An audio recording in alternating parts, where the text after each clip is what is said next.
Estaba viendo que vamos a ir por el primero nomás.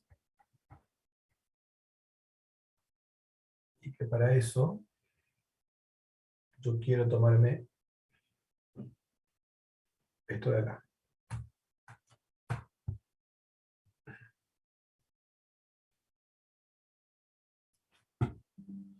Bueno.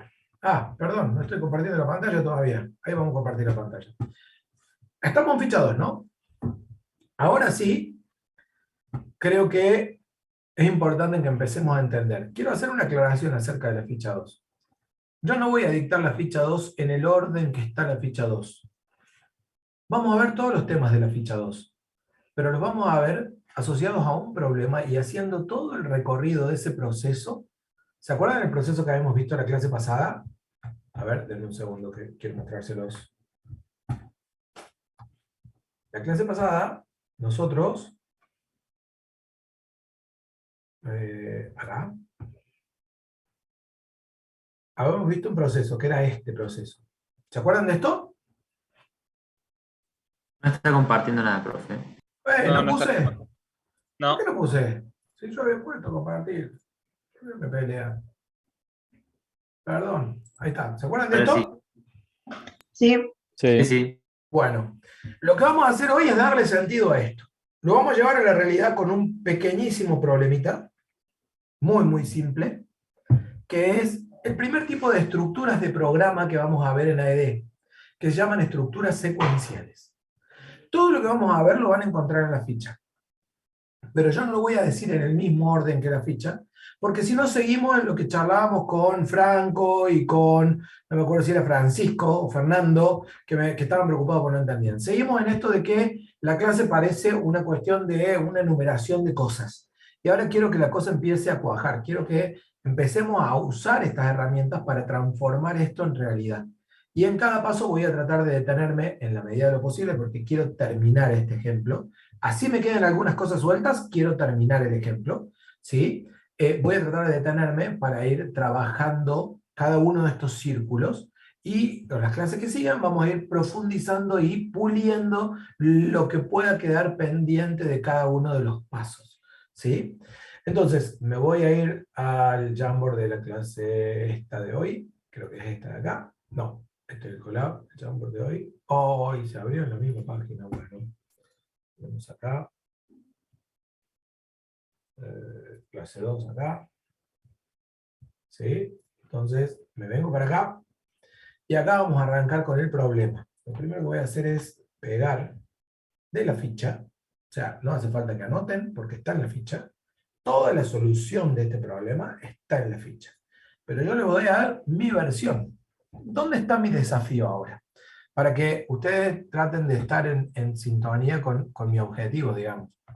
Mi desafío es mostrarles todo mi pensamiento en base a este problema, todos los pasos que doy yo para llevar este problema a un programa, ¿sí? Usando todas las herramientas que nos van a hacer falta. Ustedes dirán, profe, pero para eso no necesitamos un programa. Es verdad.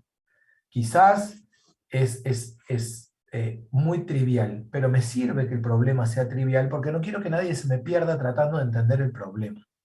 ¿Sí? Quiero que todos presten atención a la técnica, no al problema en sí. ¿Para qué? Para que después, usando la misma técnica, puedan enfrentar otros problemas nuevos. ¿Se entiende lo que quiero hacer? ¿Sí o no? Franco, Fernando, la idea de lo que quiero hacer, ¿se entiende o no? Porque si no, ahí partimos de un problema. Sí, Lautaro, diga. no, nada, perdón. O sea, lo que quiero hacer es tomar este problema y llevar a cabo eso que hablamos en la clase pasada de, tengo un problema, quiero plantear una solución, a partir de esa solución quiero plantear un algoritmo, de ese algoritmo quiero escribir el código, de ese código quiero poder ejecutarlo y probar para validar si la solución que yo había encontrado originalmente es la correcta. ¿Se entiende eso, sí o no? Sí. Bien. Cuando yo tengo un problema, siempre la primera parte de ese problema es una suerte de investigación. Nosotros estamos frente a un problema que conocemos, ¿sí? Entonces la investigación va a ser trivial. Pero por más que la investigación es trivial, hay un conocimiento que tenemos nosotros y que vamos a aplicar para resolver este problema, que una vez que el programa esté hecho, la persona que lo use podría no requerir saber este conocimiento que nosotros tenemos.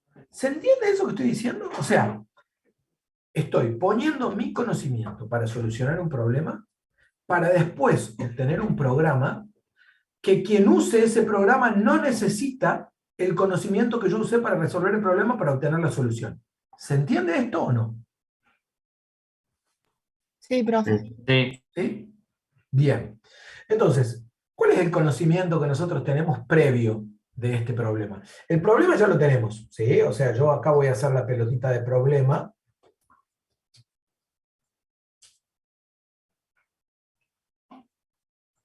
Y es ese de allá. Ese es el problema. ¿Sí? El problema es, hay mucha gente que no sabe calcular el perímetro del triángulo y entonces necesitamos un programa, ¿sí?, que sea capaz de resolverles ese problema a toda esta gente que tiene terrenos triangulares y no sabe calcular el perímetro. ¿Se entiende el problema? ¿Sí? Entonces tenemos el problema. El primer paso era solucionar el problema. Entonces, cuando nosotros vamos a ese primer paso de solución, ¿sí?, nosotros decimos, bueno, la solución de esto es muy simple porque nosotros sí sabemos cómo calcularlo. Entonces, la solución, bueno, ahí mandé una letra de más y no sé si va con C o con S, pero no importa. Si va con S me avisan y después lo cambio. La solución a esto está apoyada, ¿sí?, en el hecho de que el perímetro de un triángulo es igual a el lado 1 más el lado 2 más el lado 3. Fíjense que en la solución aparece una fórmula. ¿Sí? En esta solución, que es completamente trivial, aparece una y solo una fórmula. En soluciones de más adelante van a aparecer no solo muchas fórmulas, sino que además van a aparecer distintos procesos para poder llevar a cabo o para poder encontrar los valores para calcular esas fórmulas. ¿Sí? O sea, esta solución se va a complicar a medida que pase el tiempo durante el año NED. Pero siempre el primer paso va a ser encontrar esa solución. ¿Sí? Yo al conocer esto, ya encontré la solución. Y ustedes dirán, bueno, pero no calculo ningún perímetro. No, porque calcular un perímetro ya es una prueba de mi solución. Si entonces yo digo, si tengo un triángulo que tiene los lados 10, 21 y 18, ¿sí? Entonces, si yo tengo un triángulo 1, ¿sí?, que tiene los lados, el lado 1 es igual a 10, el lado 2 es igual a 21, y el lado 3 es igual a 18, ¿cuál es el perímetro de ese triángulo?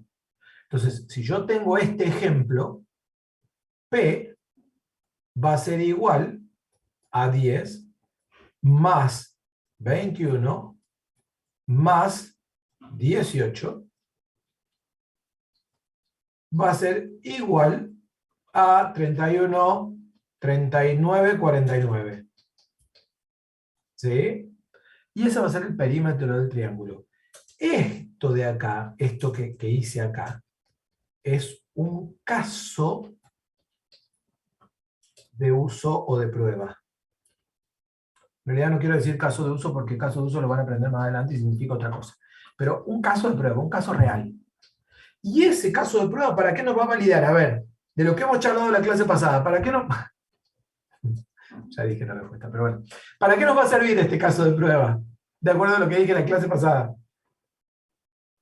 Para verificar Para ver después si del es que procesamiento. Estuvo rapidísimo, David, para validar. Sí, sí, ya me di cuenta que lo dije yo. Pero bueno, pero ¿se entiende la idea entonces? O sea, hasta acá. Quiero que me hablen Fernando, Francisco, que fueron los valientes que dijeron, yo estoy medio perdido, yo quiero saber cómo van ustedes. Yo tengo un problema. El problema es calcular el triángulo.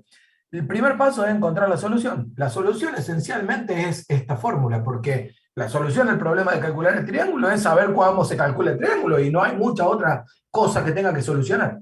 Y después, una vez que tengo la fórmula, hacer un ejemplo para ver que realmente lo que yo estoy planteando funciona. Hasta ahí. ¿Cómo vamos, Fernando? Fernando, Franco, no sé si Lautaro era el otro. Bien, Franco, bien. Fernando, no sé si me escribiste o no, porque me había escrito privado la otra vez. No se olviden que acá cada uno en su silla está por su propia historia, ¿no? Así que yo me preocupa el que me dice, estoy medio perdido, y con ese voy a ir. Y no hay que sentirse mal, porque ese que dijo, estoy medio perdido, después llega el parcial y se saca una buena nota. Y va en camino de aprobar la materia. El que no dijo nada, ¿sí? Obviamente que yo no puedo adivinar, y después llega el parcial y sigue igual de perdido. Entonces, es importante esto, ¿no? Es muy importante. Entonces, bien, ahora yo tengo que lograr transformar esto en un algoritmo. ¿Sí? Tengo que lograr, voy a borrar eso porque después voy a necesitar otra cosa. Tengo que lograr transformar esto en un algoritmo. ¿Cómo transformamos esto en un algoritmo? ¿Cuáles eran las reglas para transformar esto en un algoritmo? ¿Alguien que se acuerde que era un algoritmo? La serie ordenada finita de paso atómico. Muy bien, buena definición. Una serie ordenada finita de pasos atómicos. Perfecto. Entonces ahora vamos a transformar esto en un algoritmo. ¿Sí? Y el problema con los algoritmos, y ahí viene una de las partes que está también en la ficha, es cómo los represento. ¿Cómo hago el algoritmo? Yo puedo tener una idea en la cabeza del algoritmo, pero lo tengo que poner en papel. ¿Y saben por qué queremos poner en papel o en un dibujo en la compu? No hace falta que sea papel, pero ¿saben por qué queremos representar estas ideas? Porque las tenemos que poder compartir con los colegas y las tenemos que poder entender todo de la misma forma para poder discutirlas. Es muy importante eso. Entonces, lo primero que vamos a tener que enfrentar es cómo represento en un gráfico, de alguna manera, un algoritmo. Nosotros vamos a ver dos maneras en AED de representar un algoritmo y cada uno va a poder usar la que más le guste. Porque en realidad esto no es algo que se evalúe. Es una herramienta que nosotros les damos a ustedes, pero no es algo que se va a evaluar, no es algo que vamos a evaluar. ¿Sí? La primera de las herramientas se denomina diagrama de flujo. Personalmente, cuando aprendí a programar, me encantaron estos diagramas. Realmente me sirvieron para comprender cómo venía la onda con la programación. Y me sirvieron mucho. Hice diagramas muchísimo en primer año, ¿sí? Muchos rápidamente no los quieren hacer más a los dibujos. Yo hice muchísimos diagramas en primer año, y hasta el día de hoy, por ahí, cuando enfrento un problema complicado, antes de ponerme a escribir ni una línea de nada, me pongo a dibujar y a hacer diagramas. ¿Sí? ¿Cuál es la idea del diagrama de flujo? La idea es usar una serie de operadores, una serie de cajitas, de dibujitos, para representar acciones del diagrama, del algoritmo en sí. ¿Sí? O sea, usar una serie de símbolos gráficos para representar acciones o pasos atómicos de ese algoritmo. ¿Sí? El conjunto de dibujos está por ahí abajo, ¿sí? Y no lo voy a volver a plantear acá porque ya está, ¿sí? Y ya lo tenemos, es este. Ya lo tienen en la ficha, no me voy a poner a dibujarlo, ¿sí? Y entonces la base para utilizar o llevar a cabo diagramas de flujo es esto, lo voy a poner así chiquitito acá, que tienen en la ficha. O sea, los símbolos para llevar a cabo un diagrama de flujo son esos. La pregunta es cómo los uso. ¿Sí? De esos símbolos hay uno que representa el inicio y el final, hay uno que representa la carga de datos, Hay uno que representa el proceso y hay uno que representa la presentación o el mostrar datos por pantalla, o resultados más bien por pantalla. Entonces, en este caso, ¿sí? Yo lo primero que tendría que ponerme a pensar es, para plantear este algoritmo, ¿sí? Yo ya planteé acá la solución. Esta solución fue medio trivial. Ustedes con el profe Germán, en la clase de mañana, no sé si en la clase de mañana o en la clase del miércoles de la semana que viene, van a ir con más profundidad el planteo de la solución, ¿sí? Probablemente hagan un cuadrito, ¿sí? Probablemente hagan un cuadrito así, en donde pongan en ese cuadrito, planteen en ese cuadrito, ¿sí? Una cosa así, en donde tengan, por un lado, los datos, ¿sí? Que en este caso, ¿qué dice? Que en este caso son el lado 1, el lado 2 y el lado 3. Por otro lado, el resultado, que en este caso es el perímetro, y acá en el medio lo que van a poner es cómo este resultado se obtiene a partir de estos datos. ¿Quién es ese? La fórmula. Lado 1 más lado 2 más lado 3. A esto se le llama proceso. En este programa, ¿sí? Todo esto es absolutamente trivial. Por eso no me preocupa de detenerme demasiado acá. En problemas que van a venir más adelante, y esto ya no va a ser trivial, vamos a tener que prestarle mucha atención a esta parte. Es clave esta parte, pero hoy quiero quedarme con el resto, quiero hacer todo el circuito, ¿sí? Pero esto se utiliza ¿en qué momento? ¿Sí? Esto se utiliza justamente, no, acabo de hacerlo. Esperen. Esto se utiliza justamente para plantear la solución. Es una forma de plantear la solución. La solución a este problema que estamos viendo es trivial. De hecho, habrán visto ahí en la ficha que está simplemente escrita en un par de líneas de un párrafo y nada más. O sea, de hecho, este problemita, no, de nuevo me equivoqué. Este problemita acá en la ficha está como primer problema de la ficha, si no me equivoco, por ahí abajo. ¿Sí? Ahí está el primer problema, acá está planteado lo necesario de ese cuadro, ¿sí? Y acá arriba está la explicación teórica de ese dato, proceso y resultado. ¿Sí? Yo voy a volver sobre esta explicación, porque a mí es un esquema que me encanta, el de datos, procesos y resultados. De hecho, cuando los problemas no son tan claros cuáles son los datos y los procesos y los resultados, yo arranco por el resultado para después obtener el proceso y a partir de ahí saber cuáles son los datos. Pero bueno, toda esa técnica ya se las voy a mostrar. Por lo pronto, simplemente quiero mencionar que está, mencionar que es la técnica para enfrentar la solución al problema, pero como estamos trabajando con un problema que es bastante trivial, por ahora no voy a dedicar tanto tiempo a eso para poder terminar con el contenido de la ficha, porque si no aparte no terminamos, ¿sí? Entonces, utilizando estos símbolos y conociendo esta solución, ¿yo qué voy a tener que hacer? Plantear el algoritmo. ¿Y cómo será el algoritmo? Y acá se los estoy contando, ¿no? No se espera que ustedes puedan anticipar, ¿sí? No se espera que ustedes puedan anticipar lo que yo voy a dibujar, porque lo estamos viendo juntos, ¿sí? En los próximos problemas yo les voy a ir preguntando, ¿y acá qué les parece que haríamos? ¿Y acá qué les parece que haríamos? En este algoritmo, nosotros lo primero, vamos a arrancar el algoritmo con el símbolo de inicio, ¿sí? De diagrama de flujo. Acá pueden escribir inicio o algo por el estilo, ¿sí? Y lo primero que vamos a tener que hacer, que es necesario para que el programa funcione, es pedirle al usuario que cargue los datos, ¿sí? Eso, en el diagrama de flujo, lo podemos hacer con un solo símbolo de lectura o con varios símbolos de lectura. Yo puedo poner un símbolo de lectura de datos, que es este paralelogramo, ¿sí? Y allí adentro escribir cuáles son los datos que voy a pedir que el usuario cargue. L1, L2 y L3. ¿Sí? Luego voy a poner una cajita de proceso para el proceso. Y acá voy a anotar la fórmula. ¿Sí? Voy a anotar que P, ¿sí? Que es el perímetro, es igual al lado 1 más el lado 2 más el lado 3.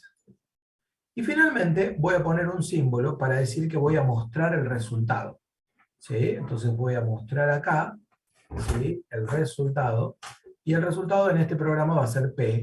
Después vemos el tema de cómo hacemos la interfaz de usuario de este programa, que es algo que vamos a hacer en un ratito. Y acá el fin. Entonces, uno dice, ¿tengo acá una serie ordenada de pasos? Sí.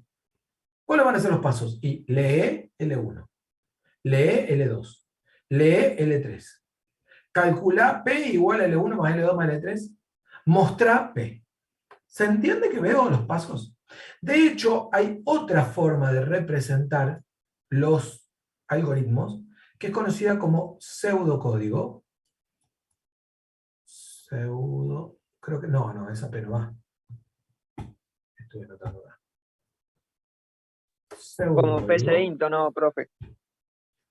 Este de acá arriba es parecido a PCInt, exactamente. En el PCInt ustedes directamente dibujan el diagrama de flujo, ¿sí? O escriben el pseudocódigo, ¿sí? Y después se termina ejecutando directamente eso, ¿sí? Nosotros lo que vamos a ejecutar es Python, pero pueden representar el algoritmo de la manera que prefieran, ¿sí? No hay problema con eso. Pseudocódigo. ¿Y por qué pseudocódigo? Código. ¿Por qué pseudocódigo? Porque es una manera de escribir el código de forma coloquial. ¿Sí? ¿Cómo sería el pseudocódigo de esto rápido? Paso 1. Leer, bueno, habría que poner inicio primero, pero leer L1, leer L2, leer L3, calcular P igual a L1 más L2 más L3. Mostrar o imprimir P. Esto es el pseudocódigo en donde aparecen todos los pasos de mi algoritmo, todos los pasos atómicos de mi algoritmo, como alguien había definido fantástico por ahí, ¿sí? Y en un lenguaje coloquial que es interesante verlo porque por ahí después es bastante parecido a lo que vamos a escribir en Python, ¿sí? Entonces tengo dos maneras distintas de representar el algoritmo, ¿sí? Pseudocódigo, diagrama de flujo. Ah, profe, ¿pero me tengo que aprender las dos? No. Ay, ¿tengo que usar las dos? No. Usan la que les conviene, la que les queda más cómoda, las que están más acostumbradas, las que se sienten mejor, las que con su grupo acuerdan usar, ¿sí? Porque en realidad lo más importante de entender de las formas de representar un algoritmo es que son la manera de dialogar con mi equipo de trabajo. Entonces yo tengo que ser capaz de compartir las ideas con mi equipo de trabajo y para eso todos lo tienen que entender. Si yo digo, a mí me gusta mucho el pseudocódigo, pero de mi equipo de trabajo nadie le gusta el pseudocódigo porque uno usa una palabra, el otro usa otra palabra, no es claro, qué sé yo, y le prefieren el diagrama de flujo, y bueno, tengo que usar el diagrama de flujo. Y si a mí me gusta mucho el diagrama de flujo, pero en mi equipo nadie quiere el diagrama de flujo porque al final hay que andar dibujando demasiado, después en la compu tengo que ponerme a buscar programas de dibujo y demás, y bueno, habrá que ponerse de acuerdo y usar el pseudocódigo. ¿Se entiende lo que quiero decir? La representación de algoritmos es la manera en la que voy a compartir el algoritmo con mis colegas. Para eso se utiliza. A mí, cuando estudiaba programación 1 y AED en la universidad o incluso antes, ¿sí? En el colegio, me sirvió mucho para entender y hacerme la idea de qué es lo que yo tenía que programar. Y para eso para mí también es interesante, ¿sí? Y por eso les contaba que yo hasta el día de hoy por ahí los uso. Y por ahí esfuerzo a colegas más jóvenes, más chicos, que no son muy afectos de usar estas cosas, a que usemos diagramas, ¿sí? Justamente por esta razón, ¿sí? Porque es una buena forma de entender y tener todo el panorama de lo que uno ahora va a tener que programar. Entonces, bien, hasta ahí estamos. ¿Cuál era el paso que seguía acá? ¿Hacer un código? Codificar, exactamente. ¿Sí? Codificar. Y para codificar este programa, lo que vamos a usar es el famoso PyCharm. el famoso PyCharm va a ser nuestra herramienta para programar y llevar a cabo este programa. ¿Estamos de acuerdo hasta acá? ¿Me van siguiendo? ¿Sí o no? Sí, profe. Sí, profe. Entonces, ¿para dónde vamos? Y bueno, tengo que ejecutar PyCharm. PyCharm Edu. Bueno, todavía no se me actualizó a la 2021.3.3, tengo la 2021.3.2, pero bueno, que no hay demasiada diferencia con la 2021.3.3. ¿Qué pasó? Ah, acá lo tengo abierto. Ah, porque tengo el programa de los chicos del K3. Bueno, vamos a hacer así, mira. Y de paso hacemos una rápida recorrida. Esta recorrida ustedes la van a hacer con el profe Germán. Y el uso en detalle del entorno PyCharm lo van a ver con el profe Germán mañana, ¿sí? Pero simplemente y en pocas palabras, porque me interesa que lleguemos al finalizar el problema, digamos, el proyecto de hoy. ¿Cómo hacemos? Ustedes cuando instalen PyCharm lo que van a arrancar viendo es algo como esto. De este lado van a ver que dice proyectos, personalizar son opciones, plugins son herramientas, y bueno, esta parte de acá abajo son los plugins de PyCharm Edu, ¿sí? Por cierto, si quieren, había acá, en donde dice Learn Python, ¿sí? Hay uno que dice iniciar, ¿sí? Getting started es comenzar, básicamente, ¿sí? O estar iniciado, o realizar el inicio, o algo por el estilo. No lo sé traducir del todo. Pero si hacen clic acá, les va a abrir un proyecto de PyCharm que es como un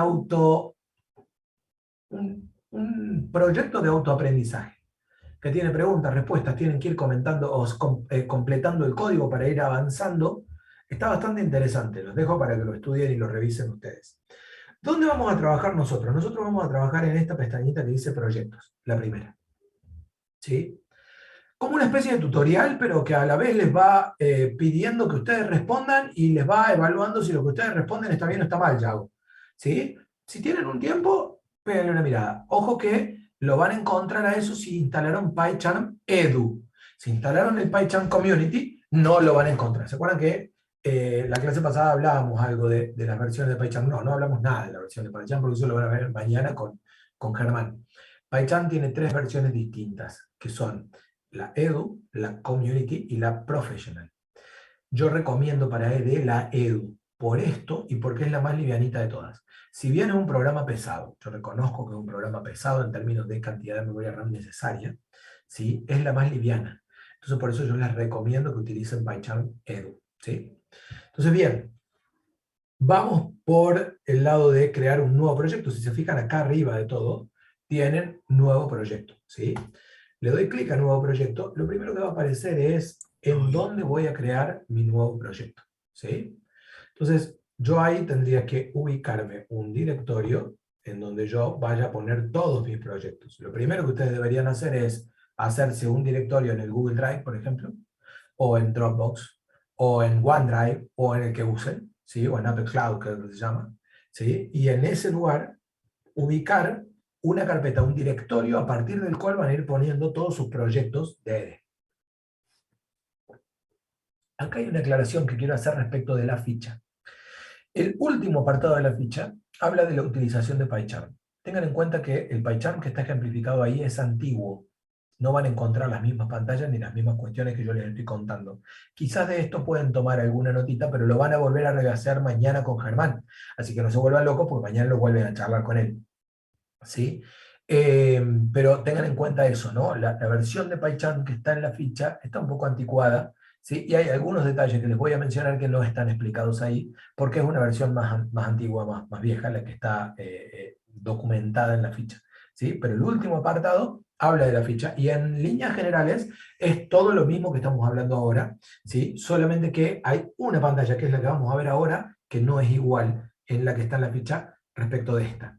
¿Sí? Entonces, acá yo me voy a ir a, bueno, facultad, grado, AED, ¿sí? Y acá me voy a ir a clases, y acá teórico, y acá, no, tengo clase 1 y necesito clase 2, entonces acá tengo un iconito que me permite crear una carpeta, clase 2, con espacio, ¿sí? Y acá dentro de clase 2 voy a poner mi proyecto. ¿Cómo le voy a llamar a mi proyecto? Primer programa Python. ¿Sí? Fíjense que ese nombre, primer programa Python, les voy a ir mostrando algunas cosas, no existe, ¿sí? Si yo me voy a esa carpeta que elegimos recién, porque no veo nada, ¿qué pasa con mi cloner? Facu, grado, qué lento, por Dios, grado, AED, clases y teórico, y ahí clase 2, ¿sí? Fíjense que ahí no hay nada. En clase 2 no hay nada, ¿sí? Sin embargo, yo estoy creando un proyecto que se llama Primer Programa Python.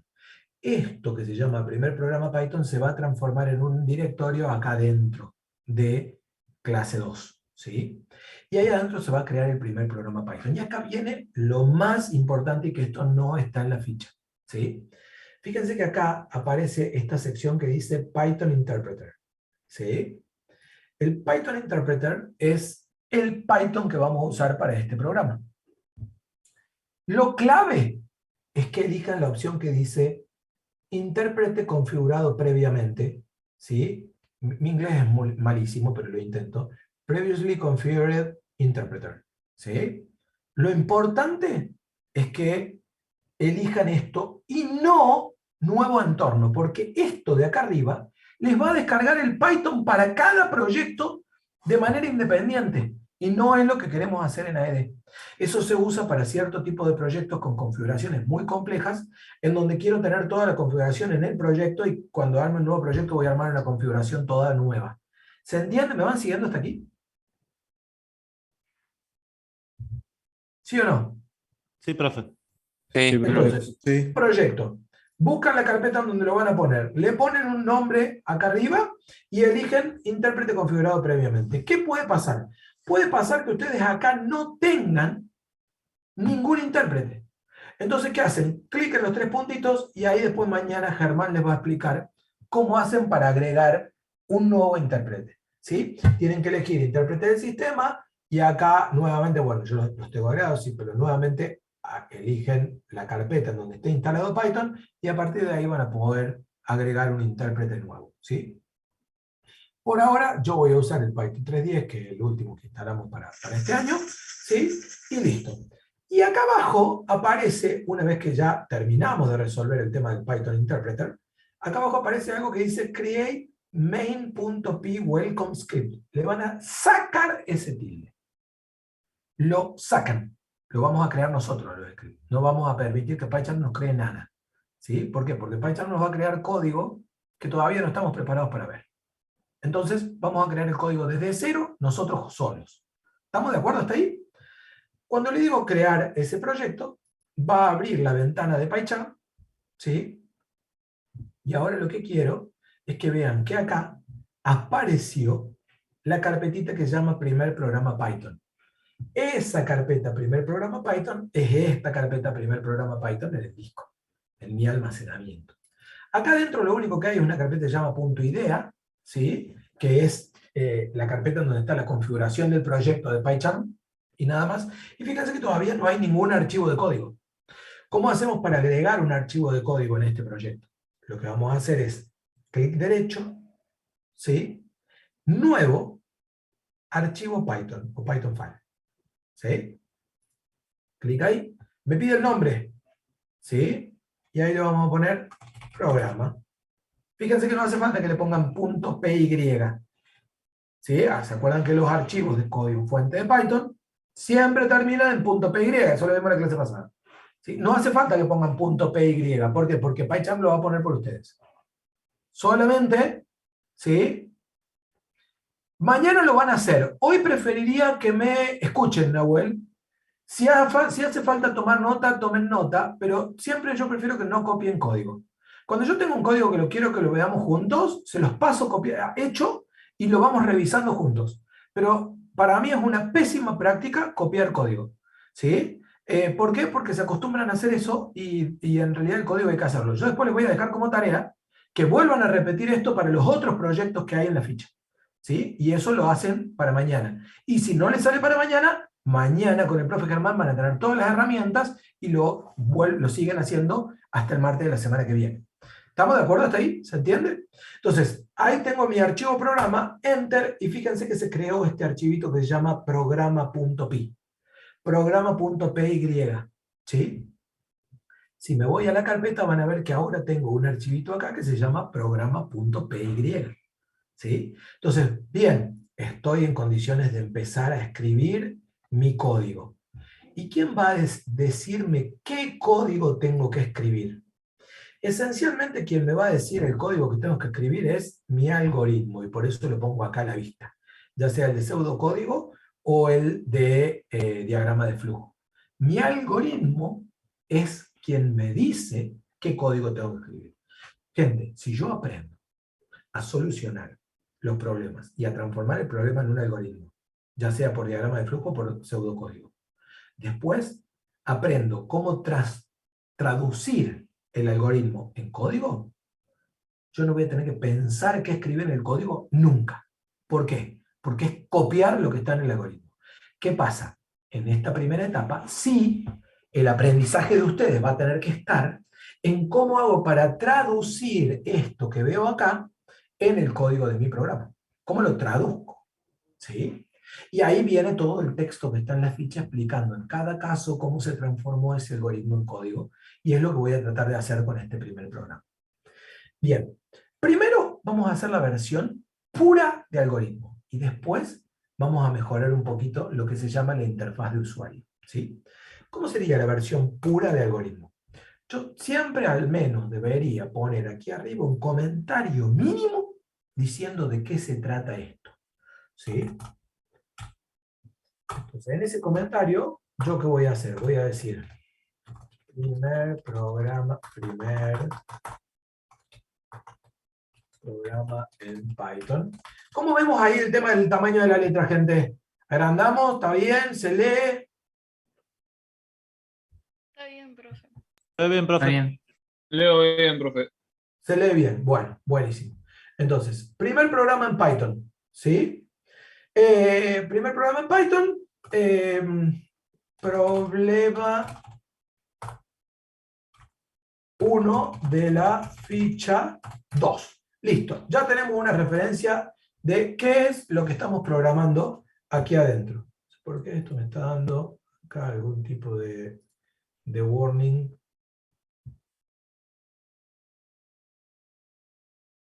Ah, miren, me da una alerta de PEP, eso lo vamos a ver la fecha que viene, que recomienda que cuando usamos tres comillas, usemos tres comillas dobles y no tres comillas simples para los comentarios. ¿Sí? Entonces, ténganlo en cuenta, que también les va a subrayar en amarillo. Los subrayados en amarillo son los que se llaman alertas o warnings, ¿sí? Que son estos de acá, ¿sí? Hay líneas en blanco al final del archivo. Bueno, eso ya después las saco, ¿sí? Estos son los alertas. Si hay un error de compilación, por ejemplo, yo digo print A, y ya sabemos que eso no puedo hacerlo porque A no existe, se pone este circulito rojo acá y me dice que tengo un error. Y acá en el marco me pone para ir directamente a dónde está mi error en el programa. ¿Sí? No, Tomás, ya lo hemos charlado a eso. En la cátedra vamos a usar PyCharm, porque en los laboratorios también está instalado PyCharm. Yo estoy trabajando para que también esté instalado Visual Studio Code en los laboratorios, pero todos los ejemplos y todos los materiales de la cátedra están asociados a PyCharm. No hay problema que vos uses el que vos prefieras, ¿sí? Bien, entonces, warnings y errores. Cómo leer esta parte de acá arriba, que es muy importante para saber qué es lo que están haciendo, ¿sí? Pero también es importante que eso le voy a prestar atención cuando termine de escribir mi código, no antes, ¿sí? Entonces, bien, ¿cómo arranca la cosa? ¿Qué es lo primero que dice mi algoritmo? Leer L1, leer L2, leer L3. Bien, L1, acá voy a usar nombres mejor para las variables. Lado 1 igual a input, en realidad vamos a hacer lados reales, por lo tanto, float input ingrese el lado 1, dos puntos, ¿sí? Y vamos a hacer lo mismo para cada uno de los lados del triángulo. Esta es una forma de cargar el triángulo y después les voy a mostrar otra forma que por ahí queda un poquito más simpática. Lado 2 y lado 3, dependiendo de cómo andemos con el tiempo. Por ahora no me estoy preocupando en nada por lo que se llama interfaz de usuario. Estoy haciendo lo mínimo indispensable de acuerdo con mi algoritmo. ¿Sí? Nada más. Lo que sí voy a poner acá es un comentario indicando que esta es la etapa de carga de datos. Carga de datos. ¿Sí? Para hacer referencia a los datos, procesos, resultados que vimos en ese cuadrito que repasamos muy rápido porque lo vamos a ver más adelante en detalle. ¿Qué sigue? Después de la carga de datos viene el proceso. ¿Cuál era el proceso? ¿O qué teníamos que hacer en el proceso? Calcular el perímetro. Entonces, perímetro igual a lado 1 más lado 2 más lado 3. Y ahí calculé el proceso. A ver, tengo pregunta acá. El input te pregunta en la consola y te deja que vos metas el valor de la variable. Ah, bien. Moyano, Juan había preguntado qué era el input.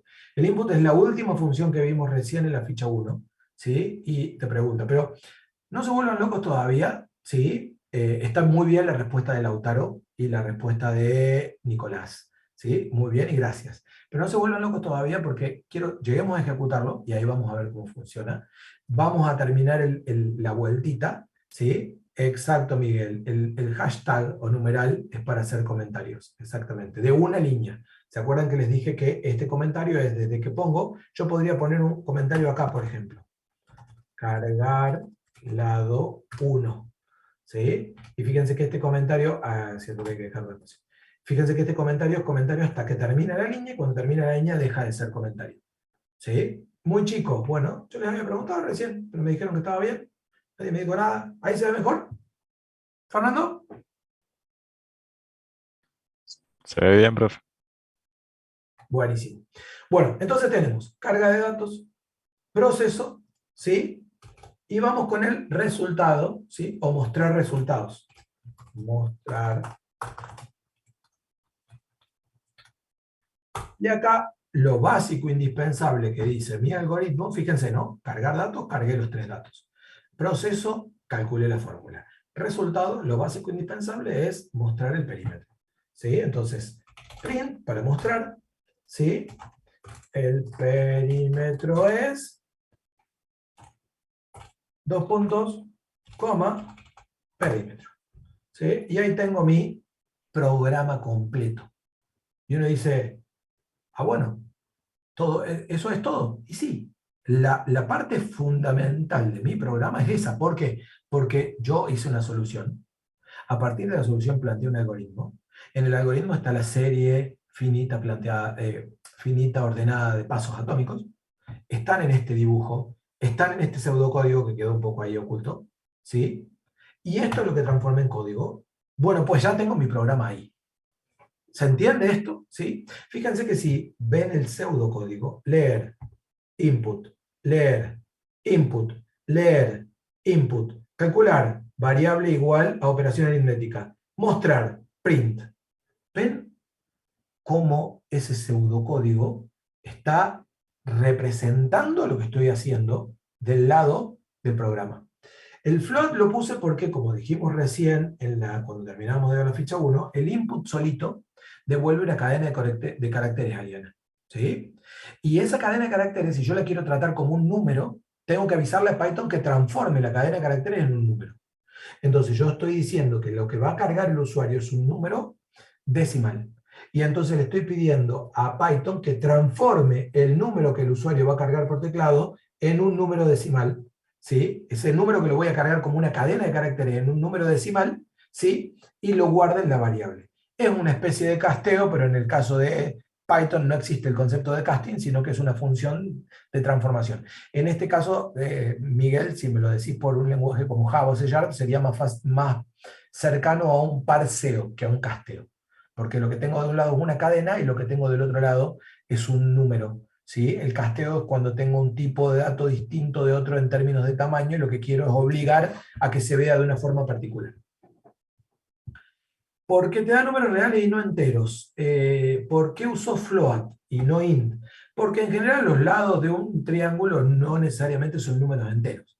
¿Se entiende? De todas maneras, Ariana, en el momento del año que estamos y para lo que hace a este problema da exactamente igual si usas float o int ahí. No hay ninguna diferencia entre uno y otro. ¿Se entiende eso, Ariana? Bien. Estaría perfecto. Si vos hiciste este programa y lo hiciste con int, está perfecto. No hay absolutamente ningún error. ¿Sí? Entonces, bueno, ¿qué hacemos ahora? Hay que probar esto. Entonces, fíjense que ya tenemos. Me vuelvo un segundo acá, ¿no? Ya encontramos un problema, le encontramos una solución. A partir de la solución planteamos un algoritmo con sus representaciones. Del algoritmo lo fuimos a codificar en PyCharm. ¿Sí? ¿Y ahora qué seguía? ¿Cuál era el paso que seguía? Pero, ¿sí? Validar. Alguien por ahí había puesto compilar. Ejecutar. Guarda Miguel, que compilar en Python no, porque acordate que Python es un lenguaje interpretado. Si estuviéramos trabajando con C++ o Pascal, haría falta compilar, pero con Python no hace falta. Hay que ejecutarlo, testearlo. ¿Sí? A mí me gusta esta palabra de validar. ¿Por qué? Porque cuando yo estoy validando, estoy comparando contra algo. Es clave esto, pero es muy, muy importante.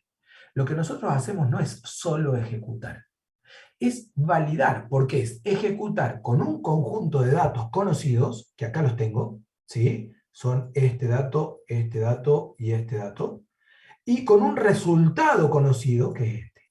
Entonces, cuando yo lo ejecute, voy a estar comprobando que esto retorne lo mismo que mi solución original. Y eso es lo que tenemos que tratar de hacer. Para eso programamos. No se olviden la frase que yo siempre digo, programamos para que funcione, no para entregar una tarea de EDE. Programamos para que funcione. ¿Cómo podemos saber si funciona o no? Validando. ¿Cómo validamos? Y tengo que hacer los cálculos primero a mano y después ejecutar con los mismos valores y me tiene que dar el mismo resultado. Esa es la única forma de validar el resultado. ¿Estamos de acuerdo? Entonces, bueno, vamos a hacer eso. Voy a volver acá, ¿sí? Y vamos a ejecutar. Para ejecutar esto, hay dos maneras. ¿Sí? Si tienen PyCharm Edu, tienen este triangulito verde, acá. ¿Sí? Pero si no, clic derecho en el código, clic derecho, ¿no? Clic derecho es no el clic de siempre, sino el otro, ¿sí? Y run, ¿sí? Programa, ahí dice el nombre del archivo .py que estamos ejecutando, ¿sí? F5 no funciona acá, habría que ver, Luciana, si estás usando otra herramienta, pero acá lo que estás viendo el shortcut, si lo querés ver, justo lo iba a mencionar. Ctrl+Shift+F10, si yo quiero usar el shortcut, ¿sí? Estando parado en el archivo que quiero ejecutar, Ctrl+Shift+F10 y eso ejecuta. ¿Sí? Fíjense que ahí se ejecutó. ¿Sí? Y entonces uno dice, bueno, yo ya sé, porque yo lo programé, que lo que quiere acá es que cargue el lado de un triángulo. No, vamos a poner los lados que teníamos. Los lados que teníamos, habíamos dicho, eran 10, 21 y 18. Entonces vamos con 10, 21 y 18. ¿Sí? Y el resultado del perímetro es 49. Comparo 49 con este 49 y clink, puedo decir que mi programa está funcionando correctamente en base a mi prueba. ¿Sí? Ahora, fíjense que hice todo Ahí voy, Fernando, ya lo damos el repaso rápido. Hice todo el proceso completo, ¿sí? Para un primer problema. Gente, bienvenidos. Esto es lo que tenemos que hacer todo el año. ¿Qué va a pasar? Los problemas se van a ir complicando y las herramientas para enfrentar las soluciones se van a ir complicando y van a ir mejorando nuestras capacidades, ¿sí? Y las herramientas para plantear algoritmos y para plantear pseudocódigo van a ser cada vez mejores de nuestro lado, ¿sí? Y el código va a ser un poco más largo. Pero, gente, en serio les digo, esto, así como lo hicimos ahora para nuestro primer programa, es lo mismo que tenemos que hacer durante todo el año, ¿sí? No hay que olvidarse de esto, porque lo que pasa es que después muchas veces nos olvidamos de qué era lo que había que hacer. Nos olvidamos de este proceso. Es como cuando, yo siempre lo comparo con lo mismo. Van a jugar un partido de tenis, no sé si alguno habrá jugado al tenis, seguramente hay muchos que no, pero uno va a jugar un partido de tenis y de repente toca una de esas tardes que le está matando, le está cagando, perdón, la está tirando a cualquier parte a la pelota, le está pegando de mala manera, o sea, está haciendo cualquier cosa. ¿Qué hago yo? Trato de volver a la base, trato de tranquilizarme, trato de serenarme y trato de volver a lo básico, que es cómo se hacía cada movimiento de la forma más básica posible. Bueno, en programación eso es esto. ¿Sí? Van a estar en un parcial y no van a saber para dónde arrancar. Arranquen por este dibujito. Pero les aseguro, la gran mayoría de ustedes va a llegar septiembre, octubre y no se van a ni acordar de este dibujo. Y esta es la clave para organizar mi cabeza cuando tengo que enfrentar un problema de programación. La clave está acá. ¿Sí? Sin embargo, hay algo más que les quiero mostrar antes que termine la clase con los últimos minutos. Fíjense, me voy a abrir aquí simplemente una terminal. Es un segundito. Voy a abrir una terminal acá y les quiero mostrar esto. Me abro una terminal, si acá pongo un dir, veo ahí programa.py, ¿sí? Pero fíjense lo que pasa si yo no fuera el desarrollador de este programa, ¿sí? Y lo quisiera ejecutar. Si yo quisiera ejecutar este programa, yo diría Python, ¿sí? Programa.py, enter. Ingrese el lado 1. Ah, sí. ¿Y lado de qué? ¿Qué es lo que me está pidiendo? ¿Qué hace este programa? ¿Para qué sirve? Esto es lo que se llama interfaz del usuario. Yo tengo que programar de forma que el que usa mi programa entienda, sin saber nada de dónde vino esto, para qué sirve. Es como entrar a un programa en el teléfono y que aparezca una caja de texto para que ustedes carguen algo y nada más. Y no diga nada. Imaginen la pantalla del teléfono blanca con una caja de texto. Nada más. ¿Sí? ¿Sirve de algo eso? O inmediatamente lo desinstalan. Lo que probablemente hagan es inmediatamente desinstalarlo. ¿Me siguen o no? ¿O estoy diciendo cualquier cosa? Sí, se entiende. No se entiende nada. ¿Se entendió la idea? O sea, teléfono de ustedes, en su mano. Van a la Play Store, o al Apple Store, o al Store que usen, ¿sí? Instalan un programa, ¿sí? Una aplicación, una app del teléfono, la instalan. La ejecutan, ¿sí? Y de repente aparece una caja para cargar datos y nada más. Todo blanco. Bueno, todo negro, así no gastan batería, ¿sí? Pero solo eso, ¿sí? ¿Qué hacen con esa aplicación? Inmediatamente la cierro y la desinstalo. Alguien puso por ahí, me da miedo que me roben datos. Bueno, es lo más probable, ¿sí? Entonces, ¿a qué voy? Esto funciona. De hecho, funciona de la misma manera que el otro. Si yo lo ejecuto, anda, ¿sí? Pero no entiendo absolutamente nada. Entonces, ¿cómo mejoro esto? Que también va a ser algo que vamos a evaluar, sobre todo en los trabajos prácticos. ¿Cómo mejoro esto? Cambiando o trabajando sobre la interfaz de usuario en mi programa. Es algo que no está en el algoritmo. No va a estar eso en el algoritmo. Es algo que tengo que hacer acá, con el código. ¿Sí? ¿Y qué hago? Y bueno, por ejemplo, algo que se puede hacer es que cuando voy a cargar el dato, en lugar de poner ingrese lado 1, ¿sí? Yo pongo un mensaje que diga print, cargar datos del triángulo, dos puntos, ¿sí? Y acá, ahí le voy a decir que, no, con ese print solo es el barra n, y acá, en lugar de lado 1, vamos a poner así. Les voy a deber lo que significa el barra t, ahora lo vemos, y la clase que viene lo charlamos, pero, porque no tengo tiempo. Pero simplemente quiero mostrarles cómo puede cambiar la cosa si nosotros jugamos un poquitito nada más, una súper brevísima introducción a lo que sería algo de interfaz de usuario. ¿Sí? Acá abajo voy a poner un mensajito.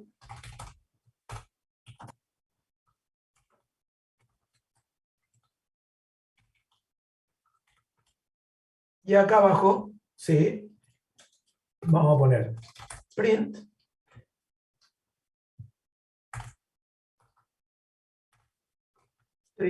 Perdón.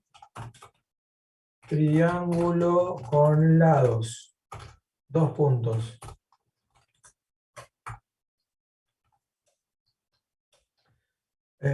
Siempre me olvido cómo se activaba el modo columna acá, pero no importa. Vamos a hacer así y así y lo borró.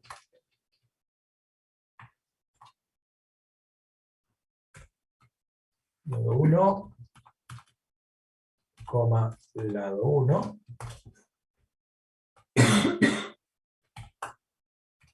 ¿Sí? Y acá, lado 2, coma, lado 2. Y acá, lado 3, coma, lado 3. ¿Sí? Y acá,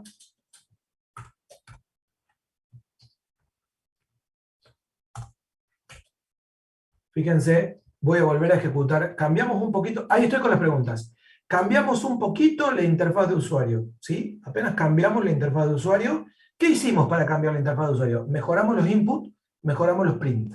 Cambiamos los inputs, cambiamos los print. Ya ahora voy con lo que puse ahí, ¿sí? Porque no quiero que se me termine la clase. Cambiamos input, cambiamos print. Lo ejecuto de nuevo, ¿sí? Y fíjense, ahora la cosa cambió. Cargar los lados del triángulo.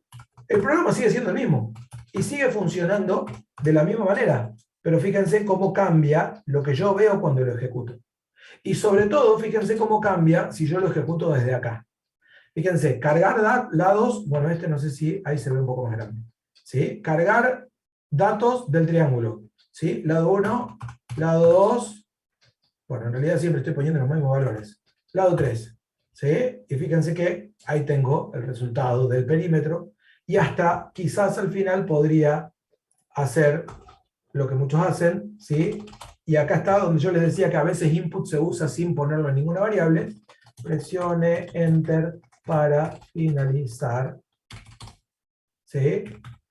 Y un print para dejar una línea en blanco ahí abajo, ¿sí? Y fíjense cómo cambia, ¿sí? Fíjense, presione Enter para finalizar, Enter, y ahí termina el programa. A ver, gente, ¿de qué se trataba esto? Clave, ¿sí? La diferencia de interfaz de usuario entre esta versión final y la versión que hicimos al principio. Pero para este proceso, para seguir este circuito, toda la parte de interfaz de usuario no tiene demasiada importancia. Ahí estoy, Kiara. No tiene demasiada importancia, ¿sí? Sino que lo que tiene importancia es la lógica pura. En los parciales, la interfaz de usuario no va a hacer falta, ¿sí? En los trabajos prácticos, la interfaz de usuario no solo hace falta, sino que además se evalúa, ¿sí? Bien, gente, un aviso parroquial y voy con la consulta de Kiara. No se olviden que tienen que hacer, tienen que iniciar ahora, en este momento, el intento del cuestionario 2, ¿sí? Que está aquí, miren, el intento del cuestionario 2, ficha 2, más acá abajo, cuestionario 2. Tienen que iniciar ahora, en este momento, el intento. ¿Qué es iniciar el intento? Entran acá, intentan resolver el cuestionario y listo. Fíjense que esto que estamos viendo acá, por ejemplo, ya lo pueden responder. ¿Sí? ¿Cómo hacen Python para calcular la raíz cuadrada? Y yo ya les dije, ¿cómo hacen en Python para calcular la raíz cuadrada? La raíz cuarta, perdón, del valor. Y bueno, esta puede ser una opción, esta puede ser una opción, ¿sí? Y hasta ahí. ¿Sí? La variable A, suponga que A contiene un número positivo. ¿Sí? Pero lo que no entiendo es por qué dice seleccione una sola. ¿Me estoy olvidando de algo? ¿Estoy planteando algo mal acá? Porque la C y la D son válidas.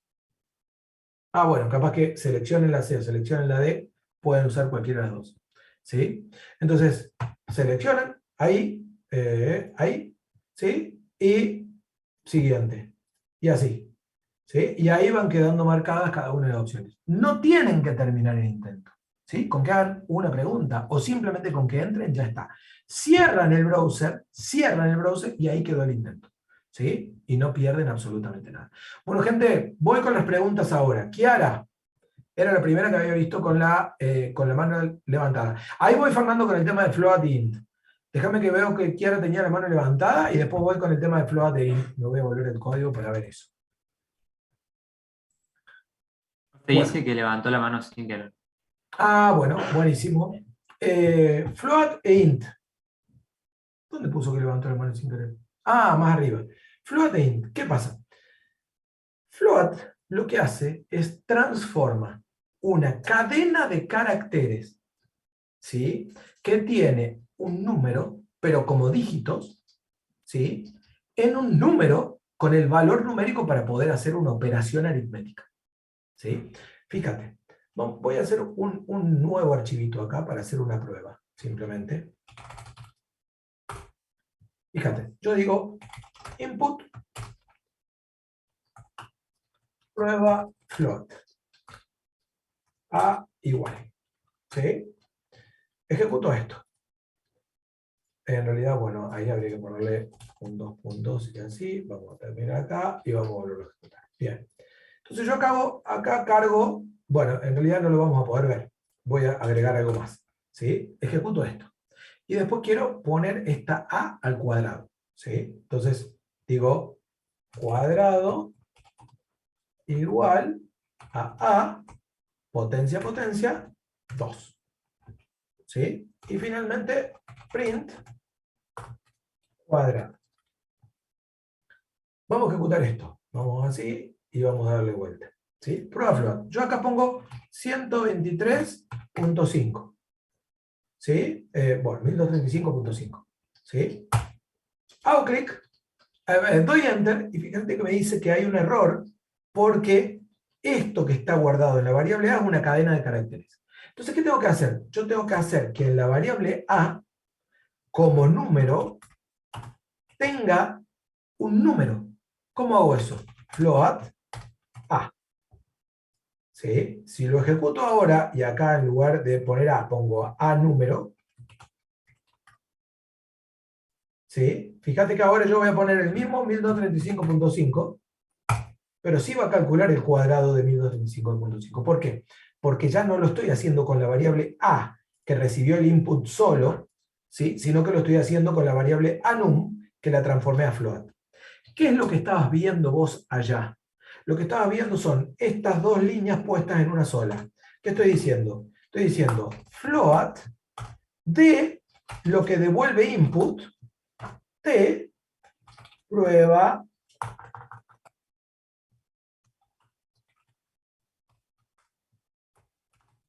¿sí?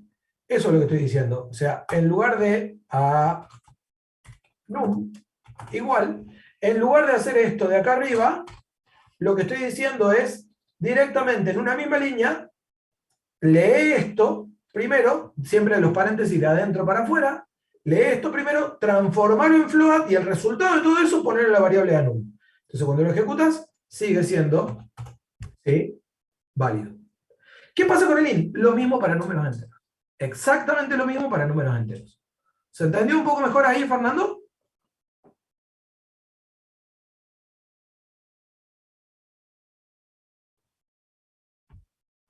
El intento del cuestionario 2. Denme un segundo. A ver. Como puede ser, siempre puede ser. Pero en teoría no. Ya debería estar habilitado. ¿Qué pasó? ¿Por qué no me deja? Entonces. Sí, se parece, profe. Ah, ¿sí pudieron entrar? Buenísimo. Agustín, ¿pudiste entrar entonces al cuestionario?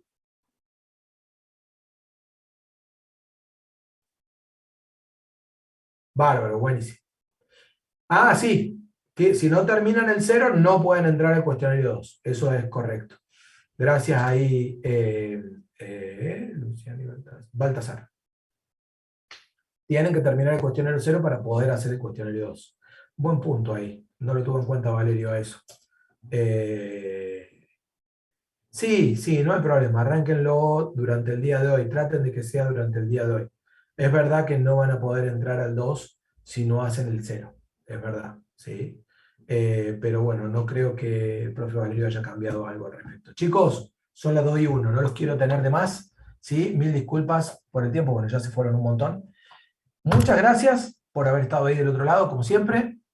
Yo me quedo por un ratito por si hace falta algo, pero ya los despido. ¿Sí? Y no se olviden mañana de prestar mucha atención con el profe Germán porque van a terminar de fijar cuestiones que tienen que ver con Python y PyCharm, van a ver en detalle el uso de PyCharm, ya quizás no hagan todo el circuito que hicimos hoy, pero sí le van a prestar atención ya a los detalles específicos. ¿Sí? Así que por favor, no dejen de prestar muchísima atención a la clase de mañana. ¿sí? Nos vemos el martes, que tengan muy linda semana, hasta el martes próximo. Y si alguno tiene alguna pregunta o alguna duda, yo me quedo un ratito disponible. Nos vemos, profe. Chao, No, profe. profe. Chao, hasta profe. Chao, luego. profe. Chao, Profe. profe. ¿Alguien? ¿Alguna pregunta? ¿Alguna duda? Alguien me había preguntado algo recién en el chat y la verdad que se pasó a lo loco con los saludos. Profe, a mí no me deja descargar